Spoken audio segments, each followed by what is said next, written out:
Buenos días. Les damos la más cordial bienvenida al auditorio del Consejo Nacional de Rectores, CONARE. El Instituto de Investigación en Educación de la Universidad de Costa Rica y la Red Interinstitucional para la Niñez y la Adolescencia, RINA, agradecen su presencia en el conversatorio Niñeces y Adolescencias en el diálogo con las candidaturas presidenciales 2026. Saludamos a la directora del INIE, doctora Julieta Solórzano Salas, al licenciado Farlen Blanco Solís, coordinador de la RINA, la licenciada Jennifer León Mena, representante del Estado de la Educación, a la máster Ani Pérez Cortés, moderadora de este conversatorio, a las instituciones miembros de la red, a las personas representantes de los distintos partidos políticos que nos acompañan el día de hoy, a las niñas y los niños, adolescentes participantes y al público en general que nos acompaña acá, como así las personas que nos siguen a través de las redes sociales del Instituto de Investigación en Educación. Este espacio tiene como propósito abrir un diálogo respetuoso y seguro entre niñeces, adolescencias y las candidaturas presidenciales para conversar sobre estos principios, necesidades y oportunidades en materia de educación en Costa Rica. Seguidamente escucharemos las palabras de la doctora Julieta Solórzano Salas, directora del INIE.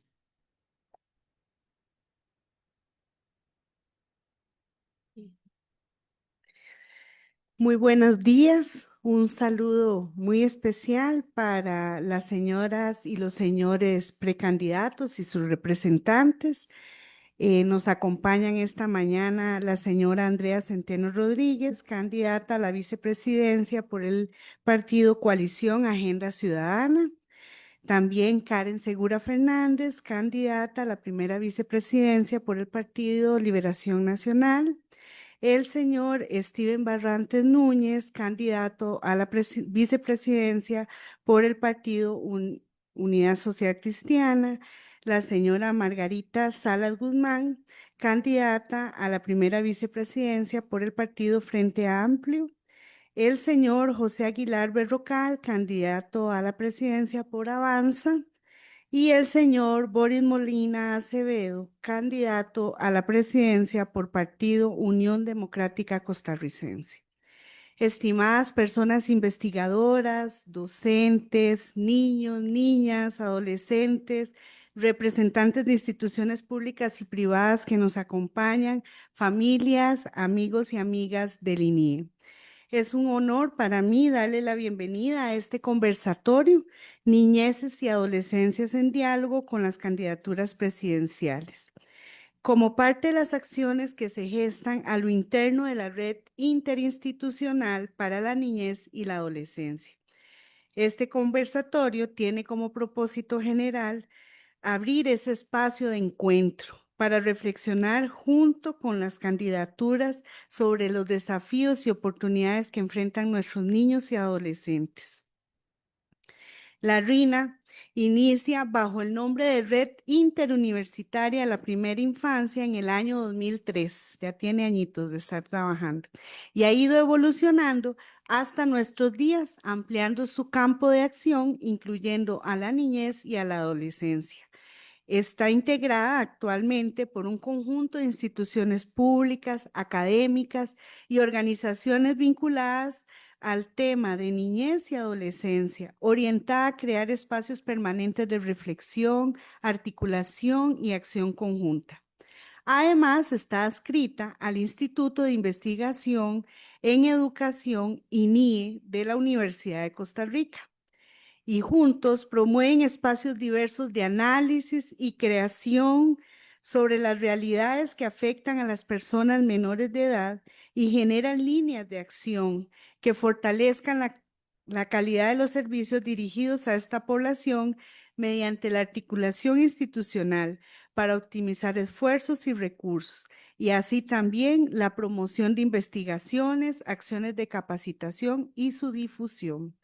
Por su parte, El INIE ha venido consolidándose durante más de 4 décadas al generar conocimiento útil, riguroso y comprometido con el bienestar de las personas, las comunidades y la sociedad. Este conversatorio, acompañado por las voces de nuestros niños, niñas y adolescentes, le permite al INIE también incidir desde la perspectiva del valor público, ya que aporta en la producción de conocimiento relevante para la toma de decisiones en política educativa, buscando siempre espacios más justos, inclusivos y transformadores. A su vez, genera espacios en conjunto con la RINA para el desarrollo de capacidades, crecimiento e innovación, para generar respuestas a los retos que se extraen del informe Estado de los Derechos de las Niñas y de la Niñez y la Adolescencia 2024, que quisiera rescatar como principales desafíos. Son muchos más, pero rescatamos algunos: el incremento en problemas de salud mental y el suicidio adolescente, el inicio temprano en el consumo de drogas desde los 9 años, las brechas educativas territoriales, rezago y deserción, los altos niveles de violencia, explotación sexual y presencia del narcotráfico en la vida de nuestros adolescentes, así como la presencia de mecanismos de participación insuficientes y poco vinculantes que acallan a la población infantil y adolescente. Por lo anterior, este espacio se convierte en un medio para escucharles desde sus propias experiencias de vida, reflexionar junto a cada niño, niña y adolescente que participará esta mañana en el conversatorio y construir acciones contundentes, fundamentadas en el pensamiento riguroso para crear espacios y promover el desarrollo integral de la niñez y la adolescencia. No omito recordarles a las personas precandidatas y a sus representantes la disposición que tiene el Instituto de Investigación en Educación para proporcionarles información rigurosa en diversos objetos de investigación en el campo educativo. Nuestras investigaciones están a disposición de ustedes. Que sea este un espacio de aprendizaje y sobre todo de innovación, con un alto compromiso para los niños y las niñas de la población costarricense. Muchísimas gracias.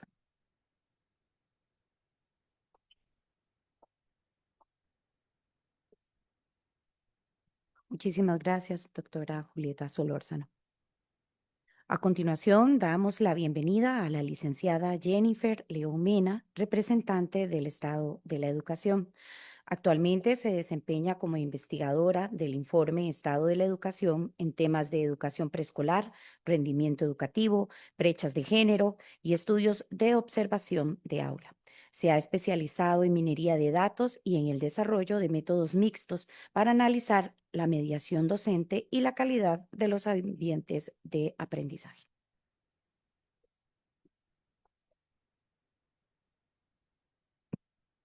Buenos días.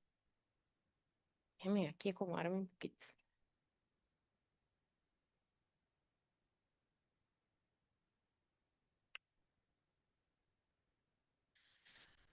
Bueno, buenos días. Yo les traje una presentación así como muy general para entender un poco el contexto en que estamos analizando los desafíos y los derechos de la niñez y la adolescencia.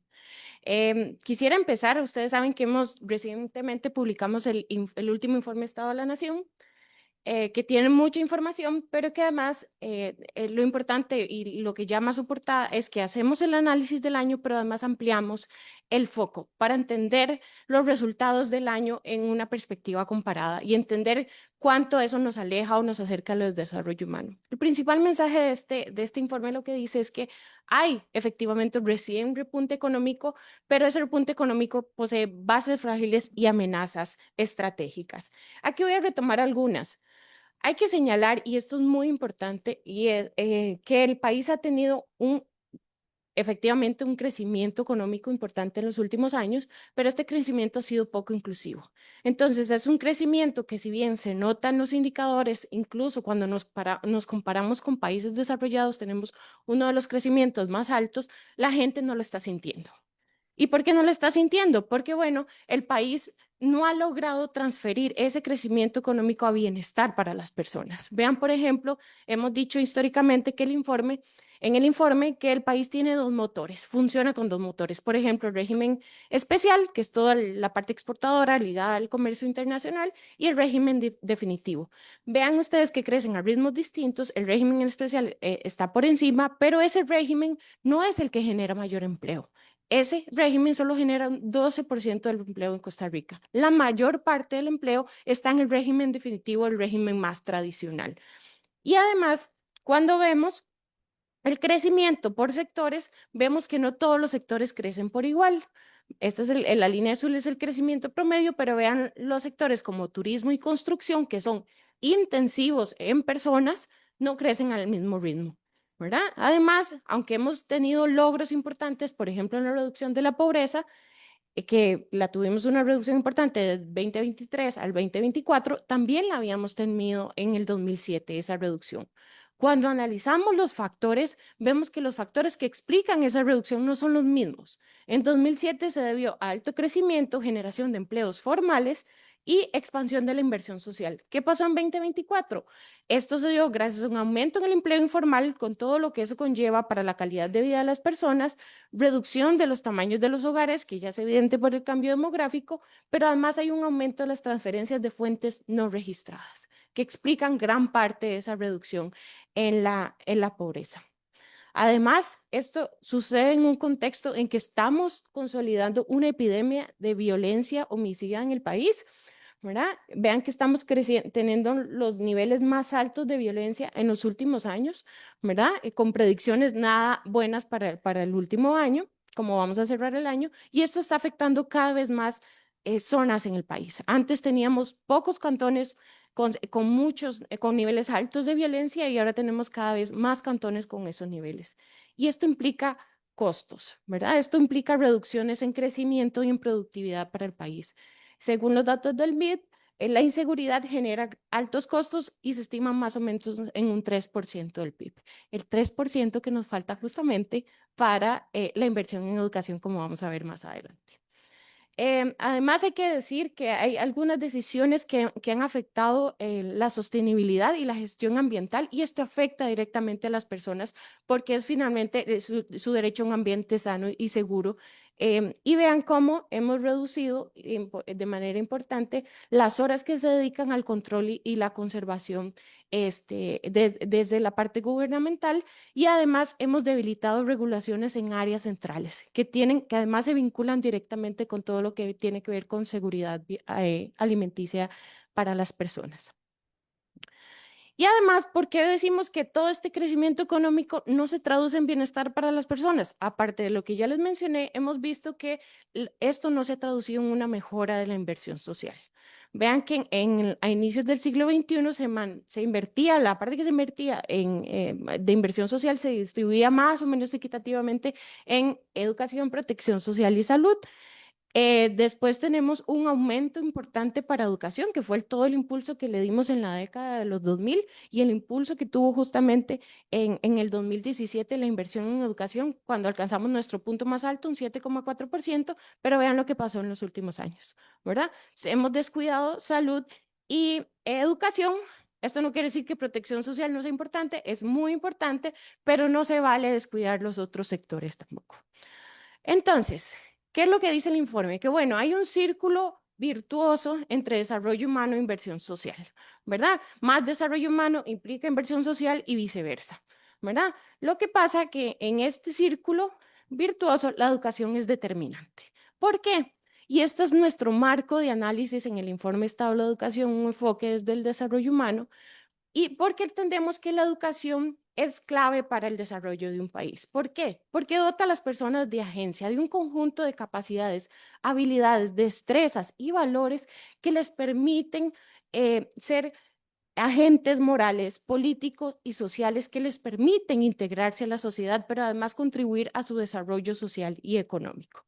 Y ahí es donde está, o donde viene, o donde tenemos nuestros principales problemas. El informe ha venido diciendo que en la educación la hemos estado descuidando. Esto que ha sido nuestro pilar en nuestra sociedad, que Costa Rica le apuntó a la gente, porque además Costa Rica lo que tiene es gente para desarrollarse, hemos venido descuidándolo y esto lo hemos venido anunciando en los distintos informes. Para esta quinta edición lo que decimos es que esta crisis que nosotros veníamos anunciando desde ediciones anteriores, sigue vigente, no se ha reducido y que entonces la educación está perdiendo ese valor público.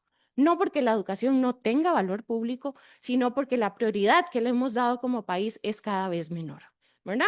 Y entonces decimos que a la crisis que ya habíamos anunciado en el 2023, que era por rezagos estructurales y un apagón educativo que se agravó con la pandemia, se suma un tercer factor que es una gestión educativa errática y alejada de los problemas centrales de la educación. ¿Cuáles son algunos de estos ejemplos de esta gestión errática? Por ejemplo, el debilitamiento que tuvimos por la finalización del convenio con la Fundación Omar Dengo, que debilitó la capacidad de gestionar todo lo que tiene que ver con inclusión digital, ¿verdad? Esto es un ejemplo de mala decisión porque quitamos un convenio sin tener lista una alternativa buena y de igual calidad para sustituirla. Y esto afecta a todos los centros educativos, a todas las personas, pero afecta especialmente a las modalidades que son más vulnerables. Hablo de escuelas unidocentes, liceos rurales y centros indígenas, que aparte de los problemas de conectividad tienen otro montón de dificultades para operar y que dificulta todavía más igualar la calidad con otros servicios. Otro ejemplo de regresión, y esto tiene que ver directamente con los derechos de las personas, de las niñeces y las adolescencias, todo lo que tiene que ver con el retroceso que tuvimos con la eliminación del programa para la afectividad y la sexualidad, que se sustituyó con un nuevo programa que realmente no sustituye el anterior, ¿verdad? De 85 contenidos, solo 2 tienen que ver con sexualidad y esto representa una regresión importante en temas de derechos humanos y en temas de información para la población. Otra regresión importante es lo que les mencioné anteriormente, los retrocesos que hemos tenido en la inversión en educación, que hoy nos ponen a los niveles de lo que teníamos en los años 80. Cuando este país dijo, no se puede repetir lo que nos pasó en los años 80, estamos volviendo a los niveles. Vean las barras grises que ustedes ven ahí, ¿verdad? Justamente fijamos un 8% en la Constitución para evitar que esto volviera a pasar. ¿Y qué pasa? Cuando recortamos en inversión, esto no pasa en el vacío, afecta directamente a las personas. Vean cómo hemos recortado lo que se destina a programas de equidad, que básicamente son becas y transferencias. Hay otros programas más universales, pero estos son los primeros afectados. Siempre se rompe esto por el hilo más flaco, ¿verdad? Y esto termina afectando a las poblaciones que más lo necesitan. Hoy en día, 35% de la población en edad de asistir a la escuela y el colegio vive en situación de pobreza. Para estas personas, una beca, un transporte, una transferencia es determinante para continuar en la escuela. Y además, estas reducciones en la inversión impiden que le demos el mantenimiento adecuado a los planteles educativos. Es el lugar donde los niños y las niñas y los jóvenes pasan la mayor parte de su día, además los docentes también. Y vean este mapa, lo que nos muestra son todos los centros educativos con órdenes sanitarias, ¿verdad? Daños más leves y otros daños más graves. Los naranjas ya ni siquiera operan en el centro educativo, tienen que operar en algún centro comunal, etcétera. El problema de esto es que esto se nos sigue deteriorando porque no lo atendemos, pero además no podemos darle mantenimiento a lo que está bien hoy, ¿verdad? Entonces empezamos a generar una bola de nieve que además se vuelve insostenible. Y además no podemos avanzar en coberturas que hoy no tenemos en el sistema educativo. Si ustedes observan hoy, las tasas de cobertura en todos los niveles son bastante altas, cercanas al 100%, la gente está en la escuela, pero vean dónde todavía no cubrimos la población de los 0 a los 3 años, ¿verdad? Que por constitución deberíamos estar cubriendo y que además estamos desaprovechando una ventana valiosísima de desarrollo con estas poblaciones.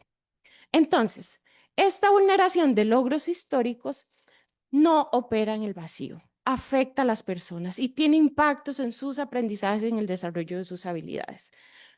Algunos ejemplos de estos es la falta de un plan de nivelación luego de los cierres que tuvimos por la pandemia, los cierres anteriores, ¿verdad? Ajustes que tuvimos que hacer porque eran necesarios, pero luego de eso no tuvimos claro una ruta hacia la nivelación. ¿Y qué pasó? Pues bueno, que estamos generalizando los bajos aprendizajes o la pobreza de los aprendizajes. Estos son los resultados de PISA, los estudiantes en los niveles 1 y 2, que son los más bajos, y vean cómo pasamos del 2018 al 2022, casi que el 100% de nuestros estudiantes están en los niveles más bajos, tanto en públicos y privados. De aquí nadie se salvó, ¿verdad? Esta crisis, todos salimos mal. ¿Y cuál es el problema aquí? Bueno, hay varios, ¿verdad? Uno de ellos es que encontramos que hay problemas en la mediación docente y esto es determinante. Ustedes pueden ver los resultados. Yo aquí no traje todos porque además tengo restricciones de tiempo, pero lo que ustedes pueden ver aquí es como un sistema solar, ¿verdad? Entre más cerca esté la bolita del sol, por decirlo así, están mejores las estrategias que los mismos docentes reportan para abordar ciertos temas. Aquí este caso era estadística y probabilidad, pero vean que lo más alarmante es que la gran mayoría están lejísimos, ni siquiera están en la órbita, ¿verdad? Son estrategias que no tenían nada que ver con el ejercicio que les planteamos, ¿verdad? ¿Qué encontramos? Los docentes no conocen de primaria, estos son primaria, las didácticas específicas, pero eso no solo lo hemos visto en primaria, lo hemos visto también en secundaria y lo hemos visto en preescolar. Hicimos ejercicios de lectura con docentes de preescolar para ver qué tipo de estrategias usaban para la lectura compartida y lo que encontramos en que en general los docentes utilizan estrategias de baja demanda cognitiva, ¿verdad? Son preguntas cerradas que no motivan al niño, no vinculan con sus experiencias y esto no permite el desarrollo de un conjunto de habilidades que luego se siguen arrastrando. Y eso tiene implicaciones. La primera es que afectamos el interés de las personas. Cuando los y las niñas ingresan a primer grado, tienen muchas ganas de aprender a escribir y a leer. Vienen motivadísimos, ¿verdad? Ellos quieren, desean que todos les lean, les escriban, ellos quieren aprender. Pero vean que cuando pasamos a la escuela, esa motivación empieza a decrecer. Esta es la motivación a la escritura con un estudio cuasi experimental que hicimos y vean que en segundo grado, en una escala que llega a 5, están más o menos alto, digamos, uno esperaría que estuviera más alto, pero digamos que no están tan mal, pero vean lo que pasa cuando pasan a cuarto grado. Esa motivación empieza a decrecer estando en la escuela, cuando esto debería aumentar. ¿Verdad? Y entonces tenemos estos problemas, ustedes ya lo han visto, esto famosísimo, ¿verdad? Textos escritos por niños de quinto grado, ¿verdad? Con grandes problemas de ortografía, puntuación, incluso de estructura del texto, textos muy cortos que además no corresponden a la edad de estos niños. Y el problema es que esto no se resuelve. Lejos de resolverse, este problema sigue y se empieza a hacer más grande, se arrastra y se cristaliza. Y los niveles que tenemos hoy de lectura de nuestros estudiantes de 15 años, según las pruebas PISA, son de estudiantes de tercer grado. Es como si no hubieran pasado nunca por el colegio, ¿verdad? Se hubieran quedado con lo que pasó en la escuela y nada más. A esto se suma además un problema con las evaluaciones que tenemos en el país. ¿Por qué? Porque si nosotros queremos medir cómo está esto, necesitamos un buen termómetro. Y si este termómetro está mal calibrado, no podemos saber realmente la magnitud del problema. Y lo que encontramos es que las pruebas en el MEP que analizamos, agarramos los ítems y las logramos analizar, vean que la mayoría de ítems no evalúan las competencias que se requieren en cada una de las asignaturas. De nuevo, esto es primaria, pero también hicimos el análisis para secundaria, es bastante similar. Más del 70% de las habilidades que están en nuestro programa de estudio no se evalúan en esas pruebas. Ojo, son pruebas de certificación. Son pruebas en las que usted le dice, usted está listo para el siguiente nivel. Usted está listo para ir a la escuela, usted está listo para ir a la universidad o ir a trabajar, ¿verdad? Y además, subestimamos a nuestros estudiantes, los evaluamos con ítems que no corresponden al año en que están, ¿verdad? Ítems de segundo, de tercer grado, de cuarto grado, cuando ellos están en sexto. Y se supone que ya eso lo dominan porque ya están en sexto. Pero además estas pruebas carecen del sustento técnico para ubicar a los estudiantes en los 3 niveles que según el MEP se pueden ubicar, básico, intermedio y avanzado. Contrastamos los ítems con los programas, con criterio de experto para ver estos ítems a qué nivel corresponden. Y solo encontramos, si acaso, 2 niveles. El básico está muy bien fundamentado y el intermedio más o menos. Pero no hay ítems para poner a los estudiantes en un nivel avanzado. Les cuento, en español encontramos un solo ítem de alta dificultad y es de marque con X. O sea que si usted es muy bueno bateando, rapidito cae en el nivel avanzado. ¿Qué pasa? De nuevo, estamos sobreestimando las habilidades de nuestros estudiantes y a la vez subestimando sus habilidades con esta con esta calidad de pruebas. ¿Qué implicaciones tiene esto? Los estudiantes están pasando, ¿verdad? Ellos no se están quedando, no están repitiendo, están aprobando los años, ¿verdad? Y vean que en todos los niveles estamos por encima del 90%. El problema es que lo están haciendo sin aprender, sin desarrollar las habilidades que nosotros como país dijimos que tenían que desarrollar. Y entonces tenemos certificaciones parciales que no permiten mejorar los procesos de aula, ¿verdad? Y con resultados sobreestimados. Y esto nos lleva a es como una cadena, ¿verdad? Todo esto se encadena y termina desembocando en la universidad y los docentes universitarios me hacen así, ¿verdad? Y el principal problema que tenemos en la universidad es que un bajo logro educativo en educación superior, y esta es la comparación del logro educativo. El logro educativo se define como las personas entre 25 y 34 años que tienen algún año de educación universitaria. Es decir, no tienen que haberse graduado. Con que hayan pasado 1 o 2 años ya se cataloga como logro universitario. Y vean que aún así, con ese indicador, nosotros tenemos los niveles más bajos. La línea sombreada son todos los países de la OCDE, el espectro, y vean que nosotros básicamente estamos definiendo el límite inferior, ¿verdad? Y además nos estamos separando cada vez más de la línea azul, que es el promedio de la OCDE. Y las proyecciones no son nada buenas, que son las líneas punteadas. Parece que nos vamos a alejar todavía más. ¿De dónde vienen estos problemas? Bueno, por ejemplo, de que no aprovechamos el bono de secundaria. Les dije que todos los estudiantes estaban pasando, ¿verdad? Vean que las personas que completan secundaria cada vez ha ido creciendo más, y estamos por encima del 70%, pero de esos apenas ni la mitad llegan a la universidad, ¿verdad? Y aquí tenemos que preguntarnos qué está pasando, ¿verdad? Y aquí eso requiere un estudio importante que todavía nosotros no hemos logrado hacer, porque además no tenemos información de las universidades privadas. Y esto representa una renuncia del país. Tenemos cada vez menos personas en los puestos de alta calificación, ¿verdad? Que además son los que ganan mejores salarios, y vean que tenemos en estos años un incremento bastante básico, son 2.3 puntos porcentuales, y además estamos renunciando como país a darles a estas personas mejores oportunidades. Vean que las personas de baja calificación, por ejemplo, ganan 2.000 colones por hora, y vean una persona de alta calificación con título universitario gana hasta 6.000 por hora, el triple. Es un ejemplo para que ustedes entiendan cómo de alguna manera, a no facilitar estos ingresos a la universidad y este desarrollo de habilidades, estamos limitando también a las personas. Entonces, ese círculo virtuoso del que hablamos, donde la educación es muy importante, se está rompiendo, ¿verdad? Y entonces, ¿qué dice el informe? Y aquí es un llamado urgente a todos, pero además a las personas candidatas que están ofreciendo sus servicios a la ciudadanía. Y lo que el informe dice es que es urgente actuar, ¿verdad? Esta situación amerita que nos arrollemos las mangas y nos pongamos a trabajar. Y el informe lo que dice es que ante esta situación, que es muy alarmante y muy abrumadora, hay 3 posibles reacciones, o varias, pero el informe señala 3. La primera es querer tapar el sol con un dedo, ¿verdad? Querer ignorar la realidad para evitar los costos de enfrentarla, ¿verdad? Y entonces decimos, bueno, esto es así, es como es, y así seguimos. Y entonces un ejemplo de este tipo de reacción sería dar más inversión en educación de un solo, sin cambios en la gobernanza, ¿verdad? Y en la evaluación. Necesitamos hacer procesos graduales, pero además con mediciones muy ajustadas de cómo eso va a cambiar y va a mejorar la educación. La otra reacción es la temeridad, ¿verdad? Que es la reacción de arriesgar imprudentemente las ventajas históricas, hacer el borrón y cuenta nueva, con la excusa que por sí la educación está tan mal, entonces no sirve, entonces ya no le demos más plata, no invirtamos en educación y no nos preocupemos, ¿verdad? Eso sería destruir sin evaluar la conveniencia de las soluciones y además debilitar las fortalezas que ya tiene el sistema. Y la tercera reacción, perdón, es buscar soluciones con sentido práctico. Y esa es la apuesta del informe Estado de la Educación.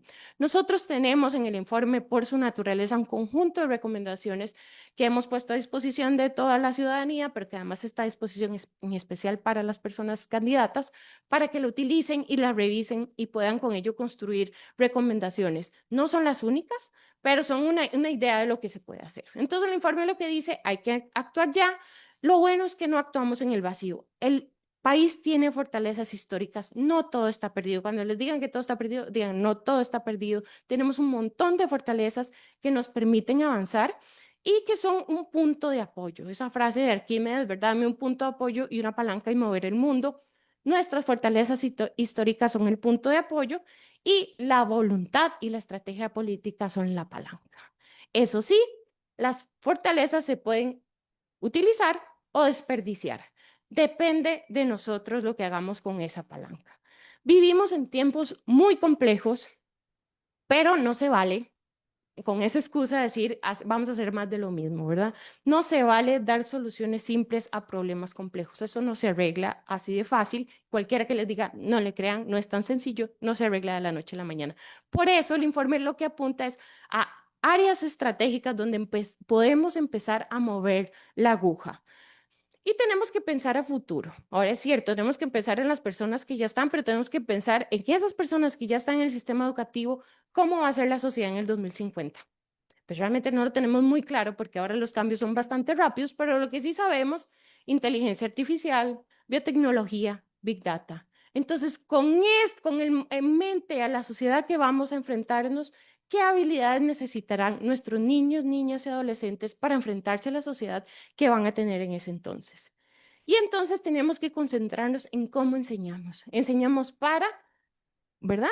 Comprender ideas de manera profunda y operar con ellas, ¿verdad? No son solo teorías ni conocimientos, sino que podamos utilizarlas en la sociedad y capacidades de pensamiento complejo que hoy son cada vez más escasas, pero que además son cada vez más necesarias. Hay que tener claro que los estudiantes los y las estudiantes son la razón de ser del sistema educativo. Nada de esto que les mencioné opera en el vacío, todo termina en ellos, empieza en ellos y termina en ellos, ¿verdad? Y entonces el informe lo que dice es que teniendo esto en mente, perdón, es hora de reconstruir. Y eso nos lleva a nuestra portada de este año, que es siempre, como siempre, es una metáfora visual de lo que nosotros queremos decir y llamar la atención. Justamente es una hoja que pasó por el triturador, ¿verdad? Estas maquinitas que lo parten en pedacitos.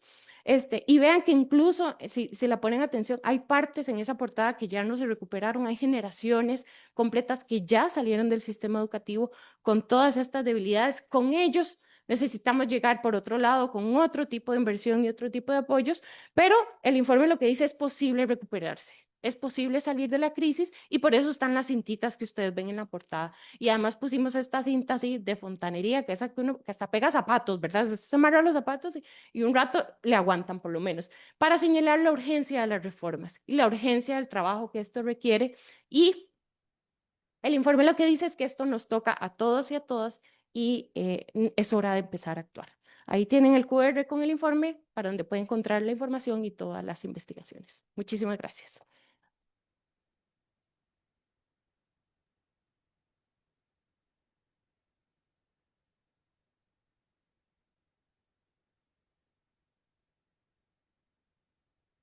Muchísimas gracias a la licenciada Jennifer León por su exposición.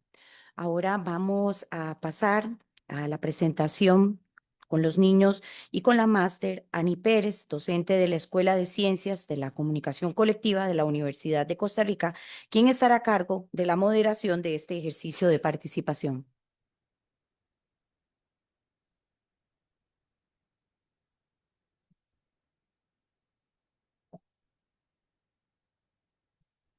Ella estará acompañada por Tomás Hernández González,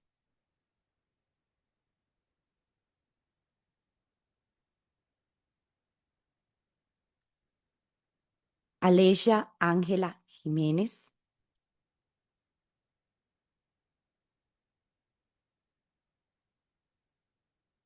y Allendal Chavarría Cascante.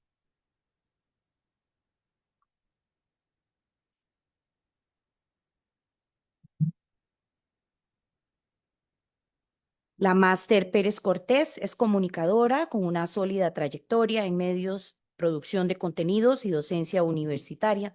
Posee una maestría en administración de medios de comunicación y más de 25 años de experiencia en periodismo, análisis político, comunicación digital y curaduría de contenidos.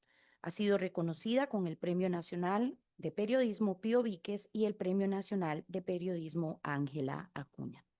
La dinámica de estas intervenciones consistirá en que cada participante planteará preguntas trabajadas previamente y se mantendrá un ambiente respetuoso y seguro, protector para todas las personas menores de edad.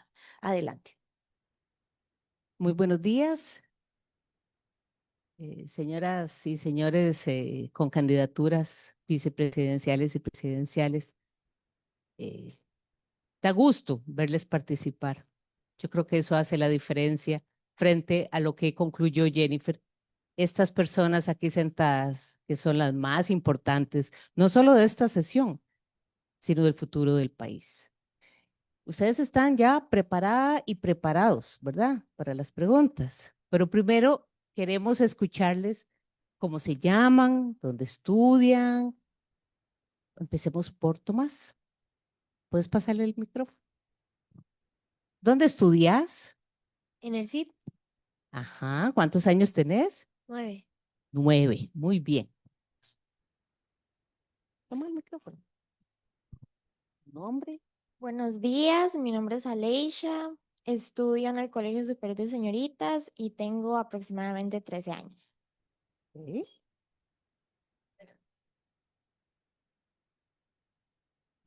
Buenos días tengan todos los presentes. Mi nombre es Anyendal Chavarría Cascante. Tengo 13 años y estudio en el Colegio San José de la Montaña, barra Norma Steinborg.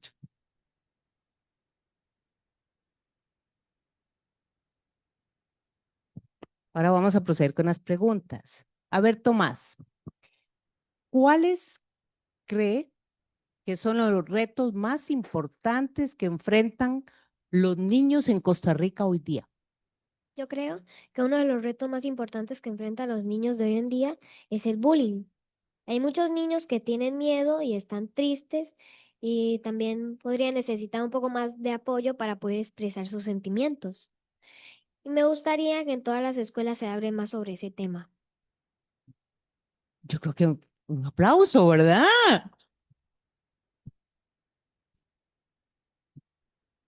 A ver, Aleisha, ahora cuéntenos, ¿por qué le preocupa el tema en la parte psicológica en la niñez y la adolescencia? Bueno, a mí me está preocupando demasiado el tema psicológico de los niños y adolescentes porque hoy en día están avanzando un tema de depresión social y que ya no quieren ir más al colegio y eso les afecta en el bullying, ya que todos nosotros hemos pasado por situaciones difíciles en las que no queremos ir al colegio porque nos están aportando estos temas del bullying, situación social y también acoso verbal.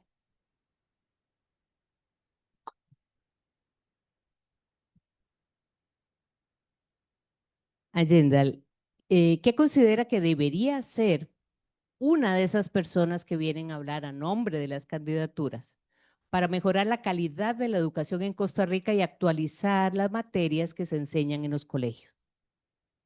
Ok, creo que un presidente debería invertir en fortalecer la educación pública, darle más apoyo a los docentes, modernizar las instalaciones y garantizar que todos los colegios tengan acceso a material actualizado. Además, es importante actualizar las materias que llevamos. El mundo ha cambiado mucho y nosotros los jóvenes necesitamos aprender habilidades que realmente nos preparen para el futuro, como tecnología, programación, oratoria, manejo emocional, pensamiento crítico y creatividad. Si el sistema educativo no se moderniza, nos quedamos atrás. La educación debe acompañarnos en los retos actuales y no quedarse en contenidos que ya no responden a lo que vivimos cada día.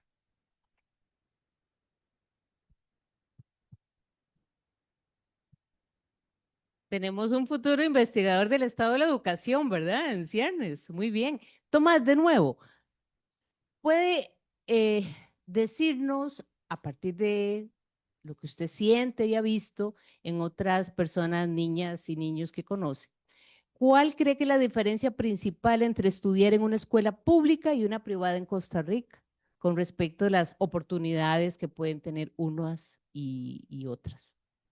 En una escuela privada hay más oportunidades para aprender, aprender distintos idiomas y hacer deportes. En cambio, en la escuela pública, sin duda es buena, falta materia actualizada. Y me gustaría que todos los niños de Costa Rica estén en una escuela pública o privada, tengan las mismas oportunidades para aprender y descubrir lo que les gusta.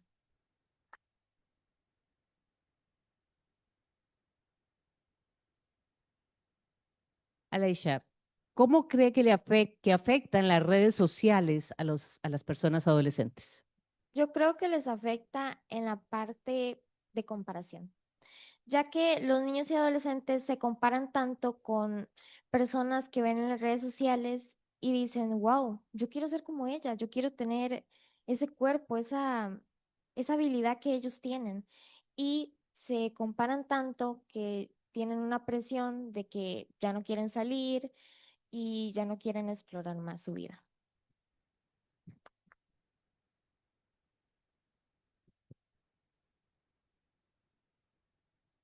¿Qué acciones debería tomar quien resulte electo o electa en las próximas elecciones para fomentar el respeto entre las personas y promover una verdadera inclusión en este país? Un presidente debería impulsar programas educativos, campañas nacionales y sobre todo políticas públicas que enseñen la importancia del respeto y la empatía desde edades tempranas. Cuando el gobierno da el ejemplo y promueve estos valores de manera constante, la sociedad aprende a convivir mejor. También creo que es fundamental que las autoridades entiendan que las diferencias no deben dividirnos, sino ayudarnos a construir un país más humano y justo.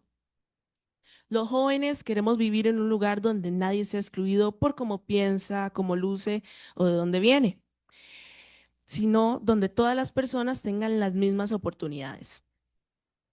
Al final de cuentas, la inclusión no es solo un concepto, sino que es la base para construir un país más unido y respetuoso.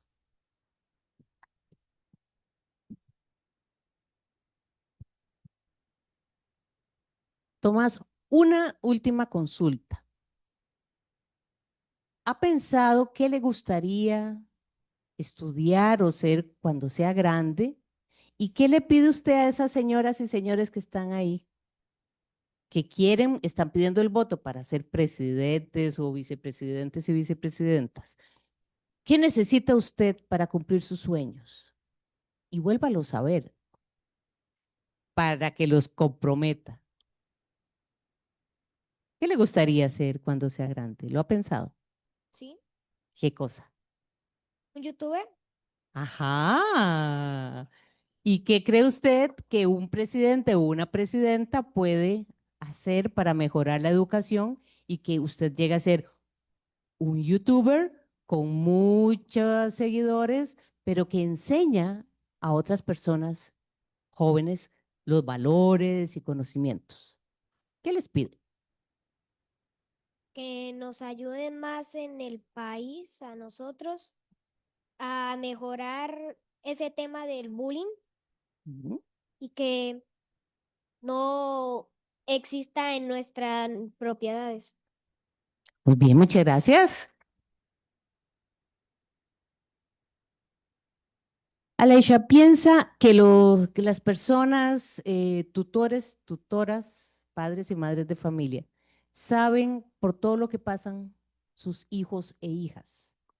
Yo pensaría que no, ya que los jóvenes y los niños viven tanto en un acoso de verbal que no quieren decirle a los padres cómo se sienten, porque ¿qué pensarán mis padres de esto? O a mí me amenazaron de que no dijera esto. Así que creo que esto es una amenaza para los niños y jóvenes de que no puedan decir lo que se sienten y cómo están en esta parte.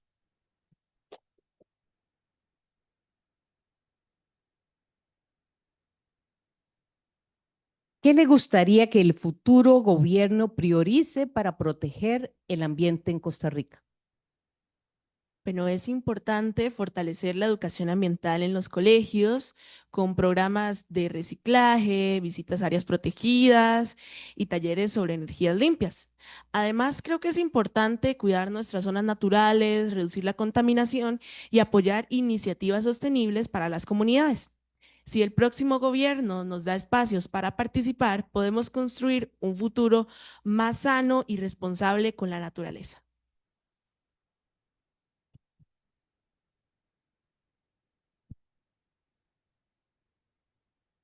Eh, Gestión, ya nos comimos 20 minutos. ¿Vieron qué rápido se va escuchando a, a estas futuras generaciones?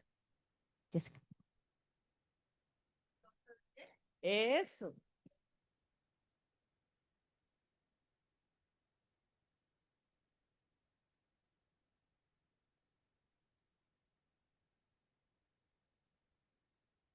Agradecemos a Tomás, a Leisha y a Yendal su participación, su valentía y su compromiso con los temas que afectan el país. Su voz es muy importante. Les invitamos a retirarse y ahora vamos a hacer la presentación de los representantes y candidatos presidenciales.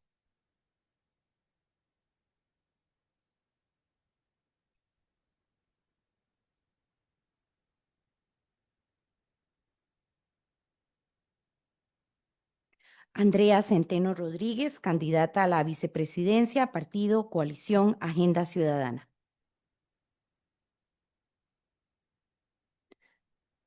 Karen Segura Fernández, candidata a la primera vicepresidencia, Partido Liberación Nacional. Steven Barrantes Núñez, candidato a la vicepresidencia, Partido Unidad Social Cristiana.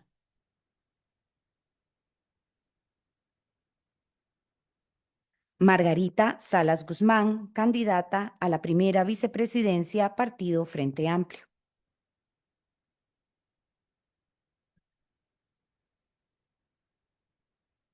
José Aguilar Berrocal, candidato a la presidencia, Partido Avance.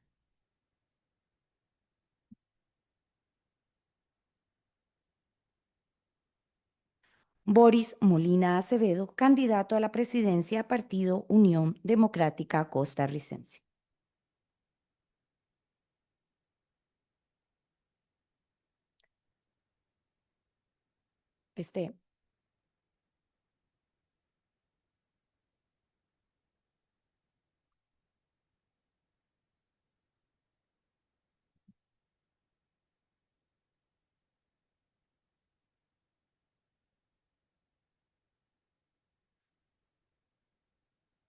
Se ha consultado a un grupo de personas expertas en el tema de esta mañana para elaborar las preguntas que irán respondiendo en orden de izquierda a derecha.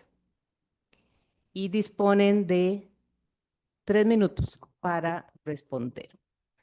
La primera es, ¿qué medidas concretas implementará para garantizar la universalidad, sostenibilidad financiera y calidad de los servicios de educación inicial y cuido, especialmente en zonas rurales y comunidades en condición de vulnerabilidad?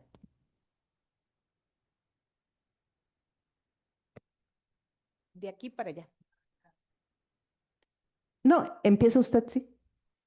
Empezamos de izquierda a derecha. Ah, es que está, no, desde cómo les estamos viendo. Empieza usted. Sí. Ahí estamos bien. Sí, bueno, primero muy buenos días. Agradecer este espacio que creo que para todos es muy enriquecedor y voy a apropiarme de las palabras suyas cuando inició, que es un espacio también donde mucho va a ser escuchar. No dudo que vamos a proponer y poner sobre la mesa, pero ciertamente a veces hay que romper ese adultocentrismo y estar más atentos a los chicos con lo que nos dijeron, que básicamente nos marcan la visión hacia dónde vamos.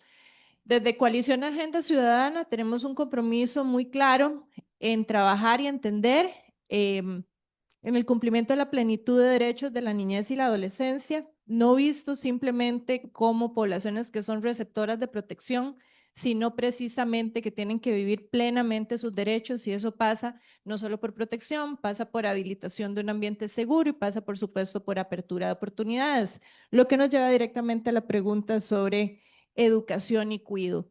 Estamos siendo muy agresivos en varias iniciativas. Una que es muy importante y no es menor, que es el ordenamiento del sistema integral. Tenemos organizaciones que están haciendo trabajos maravillosos, pero ciertamente hay que tener un universo sistematizado y coordinarnos. Hay que trabajar sobre indicadores también de una forma consciente entre las organizaciones para aumentar el impacto que tiene cada una en su área. Educación, como bien lo presentaban, el informe Estado de la Educación ha sido nuestra guía, por lo menos en Coalición Agenda Ciudadana, que hemos enriquecido también con personas profesionales en el área, pero ciertamente deja muy claro el panorama y marca la ruta. Hay un compromiso de aumento de inversión en educación. Este reto va a superar al gobierno, cualquiera de los que estemos aquí sentados los próximos 4 años nos va a superar, pero ciertamente el que llegue a Zapote va a tener la responsabilidad de retomar una ruta que sí exista para la educación, y eso pasa por retomar los avances progresivos en educación de una manera muy pragmática, de una manera muy responsable, pero sin ingresando esa inyección. Nosotros tenemos en el plan, y lo pueden buscar, un compromiso de un aumento del 0.6% del PIB en pequeños tractos en estos 4 que nos vayan acercando a ese compromiso constitucional. Decir que en 4 años se llegan a igualar las inversiones que por constitución tenemos sería una mentira. Y número 2, sí muy apegado a una mejora en gobernanza y evaluación. Y aquí voy a hacer mías las palabras de uno de nuestros ilustres expositores, que decía que los maestros ocupan apoyo. Sí, hay que evaluarlos independientemente, pero el maestro marca la diferencia en la vida social, emocional y educativa de muchos niños. Entonces, esa evaluación va orientada a apoyar y fortalecer, no a castigar, a mejorar, a trabajar de la mano con ellos. En cuanto a cuidado, muy amplio nuestra visión del sistema y de la importancia que tiene. Medidas, y creo que ahorita me como el tiempo, por dicha no veo aquí cronograma, pero usted me hace la seña, Ani. En cuidado, por supuesto que pasa también por 2 brechas que queremos cerrar: la brecha urbano-rural y la brecha de género, porque van de la mano. En ese sentido, la ampliación de la red de cuidado, el fortalecimiento, horarios extendidos para que las señoras que logren tener un trabajo de noche puedan tener a sus hijos seguros mientras van a ganarse sustento. Digo señoras porque muchas son cabezas de familia y me entienden perfectamente y las estoy viendo a sentir. También en trabajos temporales, eso es importante, en zonas rurales. Y bueno, José es del lado de Guanacaste, yo soy del lado de Limón, de Cariari, camino a Tortuguero, y hay temporadas en que por dicha hay más trabajito. Pero ahí el sistema tiene que responder a que esas mujeres también y esas familias puedan tener a sus niños seguros. Muchas gracias. Gracias, muy buenos días. Karen Segura, la orden. Represento al Partido Liberación Nacional. Doña Karen, permítame hacerle la pregunta. Ah, sí, no era la misma. No, Ah, ok. ¿verdad? Es otra diferente, sí, son diferentes. Su pregunta es, ¿cómo asegurará que las políticas públicas dirigidas a la niñez y adolescencia se construyan con participación real de niñas, niños y adolescentes y comunidades educativas, respetando las diversidades territoriales y culturales del país? Bueno, gracias por la pregunta. Resulta que he trabajado en el tema de formulación de política pública en los últimos años y tengo una especialidad en el tema. Entonces, bueno, una verdadera política pública empieza tomando la foto país, analizando cuáles son las principales necesidades, indicadores nacionales en materia educativa, en materia de niñez, en materia de adolescencia, conociendo qué se ha venido haciendo, qué se ha dejado de lado, cuáles son esos desafíos. Y bueno, a partir de esa realidad, entonces se convocan a todos los actores, no solamente a los actores políticos, sino a actores operadores de política pública y a representantes de la sociedad civil y a representantes de las poblaciones beneficiarias. En este caso, obviamente, ¿cuáles serían esas poblaciones? La que acaba de señalar a mi colega aquí de enfrente. Representantes de la niñez, de la adolescencia, y a partir de ahí, entonces, y ese es el error que se ha venido cometiendo en los últimos años, se han venido construyendo políticas públicas, repitiendo lo que hacen las instituciones y formalizando en instrumentos de gestión política el quehacer ordinario de las instituciones. nosotros debemos de cambiar la realidad. Si seguimos haciendo más de lo mismo, nosotros no podemos cambiar la realidad país. La única posibilidad de cambiar la realidad es dejar de convertir los instrumentos de política pública en un compilado de actividades que ordinariamente ejecutan las instituciones públicas. He estado tristemente en procesos recientes de formulación de la política de la niñez, de la adolescencia, de la educación, de la salud mental, y lo que hacen las instituciones es llevar lo que hacen a la fecha y formalizarlo en esos instrumentos. Tenemos que empezar por promover acciones totalmente distintas a las que hacen las instituciones, con el objetivo de impactar la realidad país. Nosotros tenemos, por ejemplo, un programa cuatrianual que defiende 3 derechos fundamentales. El primero, la seguridad; el segundo, la salud; y el tercero, la educación. Por supuesto, en el tema de seguridad, nosotros nos posicionamos en un enfoque de seguridad humana, entrando a resolver problemas estructurales, entre esos el problema que existe en el sector educativo y los problemas que hay en materia de salud, específicamente salud mental y control de adicciones, a propósito de los chicos que hablaban de bullying. Entonces, la única posibilidad de cambiar la realidad es dejar de hacer más de lo mismo y proponer acciones totalmente novedosas. Yo los invito a estudiar la propuesta de nuestro Partido Liberación Nacional. Duramos muchísimos meses trabajando en esa hoja de ruta a partir de toda una evidencia científica, y proponemos cosas diferentes, totalmente innovadoras, todas viables, factibles, que estarían dándole a nuestras poblaciones prioritarias un salto de calidad, empezando por los niños, los adolescentes y las mujeres. Muchas gracias. Gracias. La siguiente, don Steven. ¿Qué acciones impulsará para prevenir y erradicar todo tipo de violencias, incluyendo acoso escolar, violencia de género y violencia digital, y para garantizar espacios seguros físicos y digitales para la niñez y la adolescencia? Muchas gracias. No puedo dejar pasar la oportunidad de reconocer a estos niños que estuvieron antes que nosotros en este espacio. De verdad que desearíamos que todos los niños tuviesen esa facilidad y las condiciones para poder venir a hablar acá. Y eso es parte de lo que nosotros tenemos que impulsar desde el próximo gobierno. Desde el Partido Unidad Social Cristiana podemos hablar también con la experiencia. Tuve la experiencia de ser alcalde, tuve la experiencia también de ser funcionario de salud y también de ser docente desde el punto de vista universitario. Y soy consciente de las grandes deficiencias que hay hoy por hoy en todas las áreas. Tenemos una gran afectación.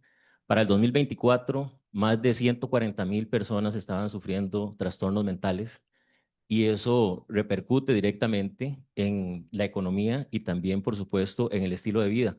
Y lo más preocupante es que el 50% de esa población son niños y niñas menores de 14 años.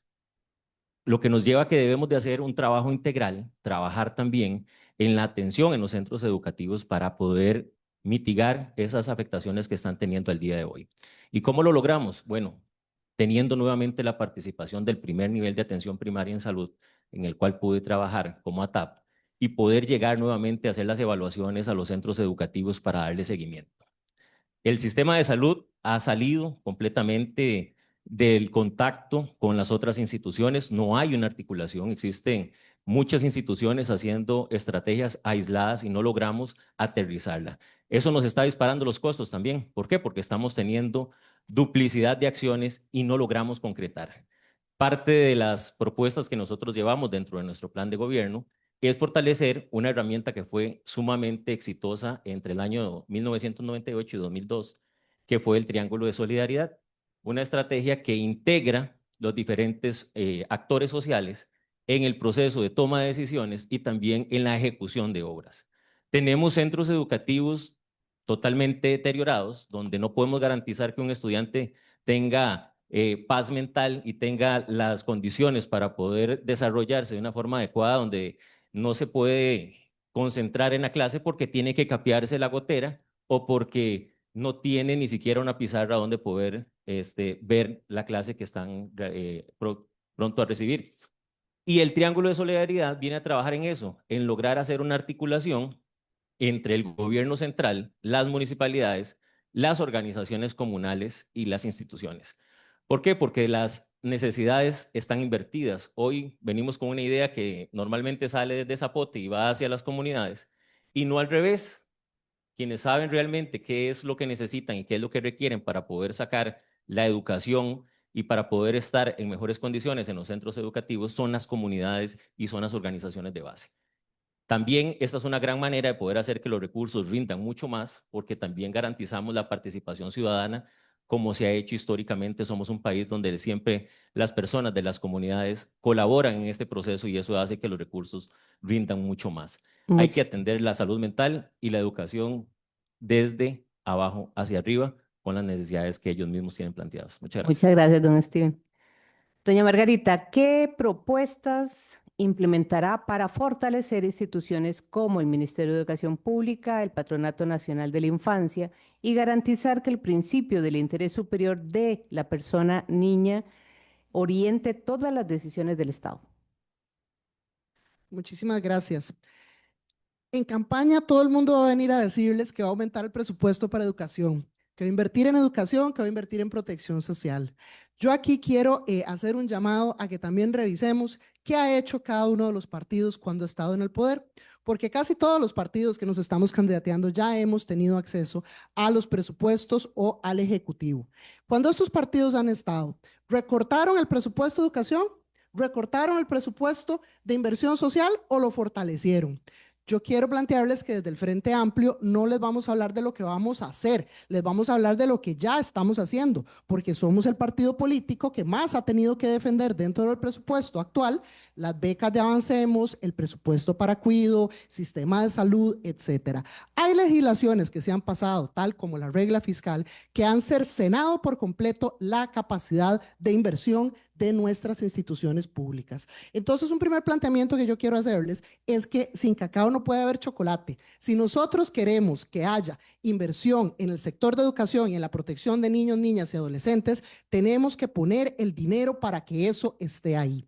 Parte de nuestras propuestas tienen que ver con una reforma al sistema integral de protección para que pueda realmente tener un enfoque integral, porque las problemáticas y las realidades de la niñez y la adolescencia no son tema de una sola institución, son tema de la sociedad en su conjunto y son tema de la coordinación interinstitucional. Y esto es parte de lo que necesitamos fortalecer, aprovechar algunas condiciones, por ejemplo, la disminución de estudiantes para reducir el tamaño de los grupos. ¿Cómo esperamos que docentes puedan dar calidad si están atendiendo grupos de 45 estudiantes y no tienen personal especializado de salud mental en sus centros educativos para poder atender los protocolos que se les presentan? ¿Con quién dejo a los otros 39 chiquitos cuando se me presenta un protocolo para atender esas situaciones de violencia? Protocolos para el bullying, hay que reinstaurarlos inmediatamente. En estos momentos tenemos un sistema educativo que está expulsando a nuestros niños, niñas y adolescentes, sea por condiciones económicas o sea por condiciones de violencia que sufren en los centros educativos. Esto tiene que detenerse. Las escuelas y colegios tienen que ser un lugar seguro para los niños, niñas y adolescentes que les permitan desarrollarse. Vamos a fortalecer también la coordinación a nivel municipal, de manera que las municipalidades puedan contar todas con centros de atención a la niñez y con planes estructurados que permitan la promoción. Y esto va a unirse con nuestra propuesta también de tener comités cantonales de cultura que permitan llevar el arte y la cultura a cada una de nuestras comunidades. La visión del Frente Amplio es una visión de protección integral, donde cada niño, niña y adolescente tenga la posibilidad desde su primera infancia hasta que llegue a la universidad de desarrollarse en un ambiente seguro, estimulado, con todos los recursos para que, como dijo Tomás, no dependa de si ese niño va a una escuela pública o privada, las oportunidades que tiene en esta vida.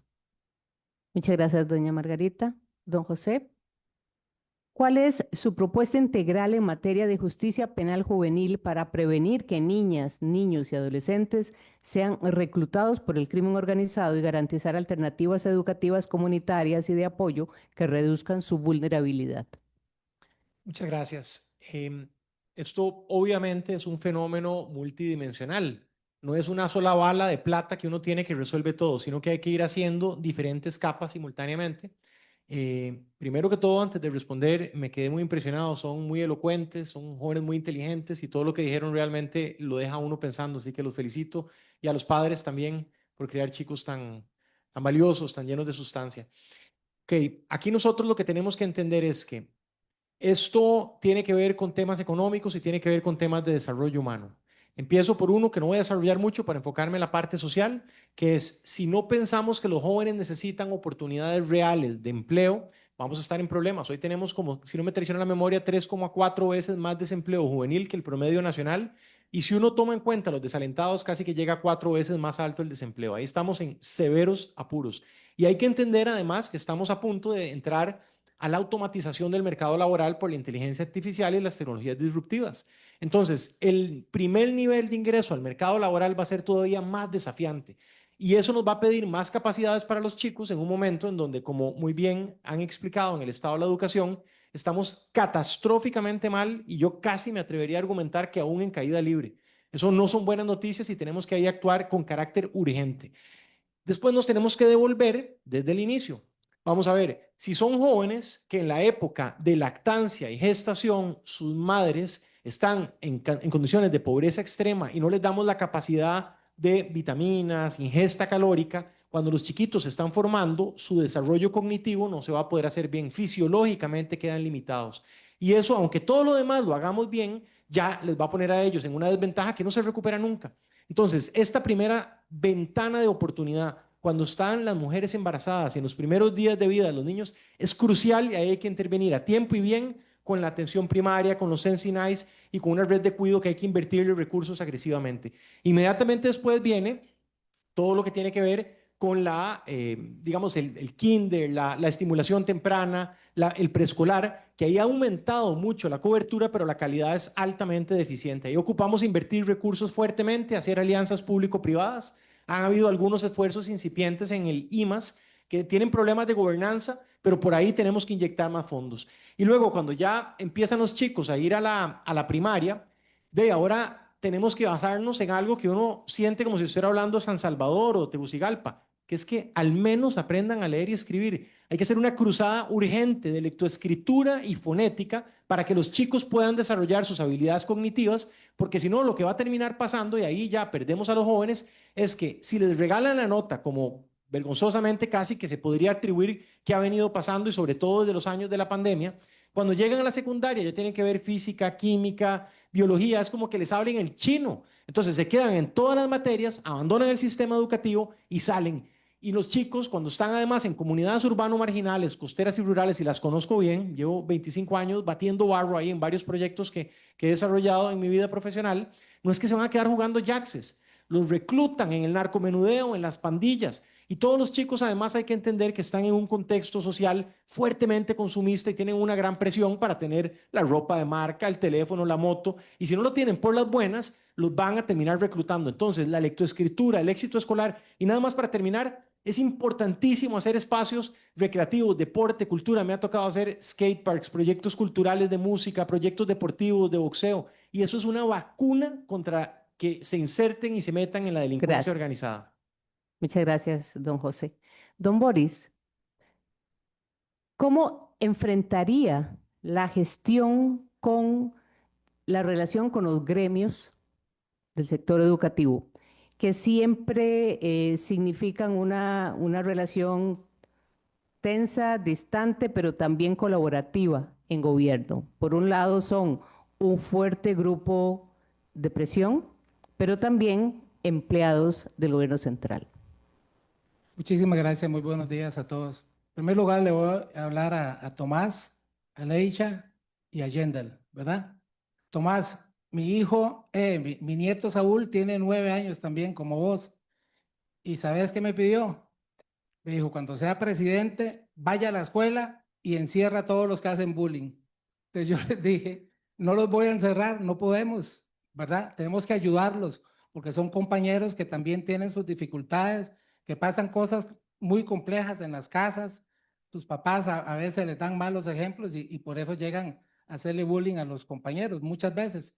Entonces hay que ayudar a esos compañeritos también, pero créame, y el compromiso que tengo con Saúl, lo tengo con usted también y con todos los niños, vamos a meterle fuerte a ese tema del bullying, ¿verdad?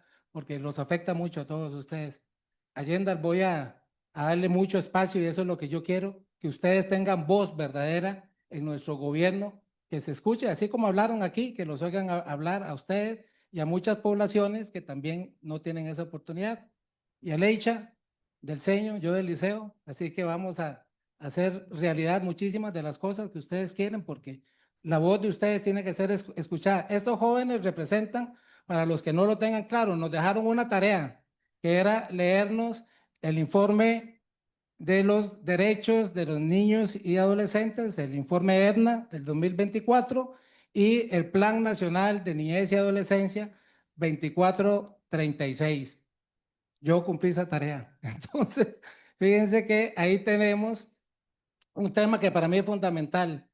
Ustedes, los menores de 18 años, representan la tercera parte de la población costarricense. O sea, ¿cómo no vamos a tener un gobierno que dirija sus acciones hacia esos jóvenes, hacia esos niños? Son la parte más importante. Estamos viviendo tiempos difíciles y ya me voy a la pregunta de los adultos, ¿verdad? Más aburridas que para usted.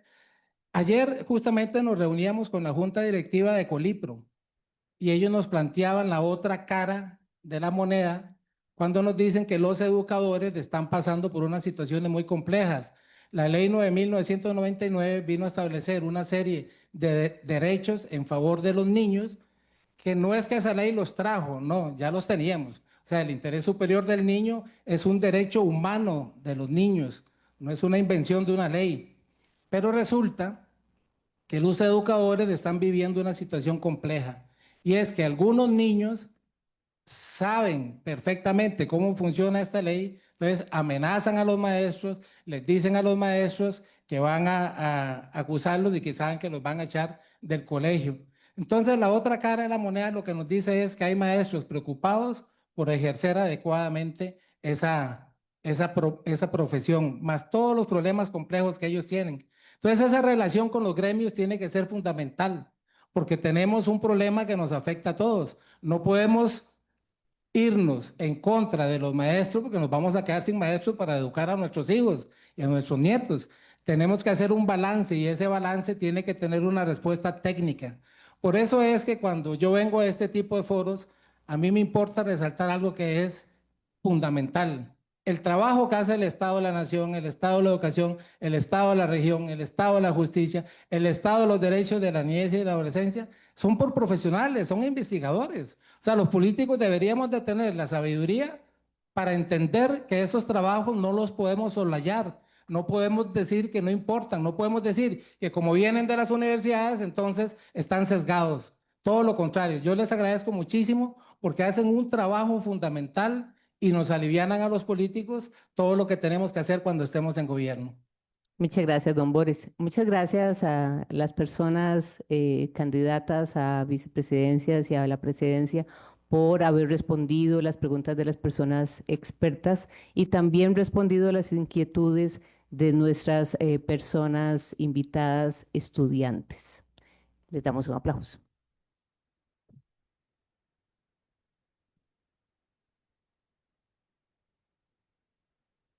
Agradecemos a todas las personas que hicieron posible esta actividad, a Tomás, a Leisha, a Yendal, a las candidaturas presidenciales, a la Universidad de Costa Rica que permite y propicia estos espacios, a la RINA y sus instituciones aliadas y al público presente que nos acompaña también de manera virtual. Que este espacio inspire más oportunidades para que las voces de niñas, niños y adolescentes sigan teniendo un papel central en la vida democrática del país. Muchas gracias. Buenos días.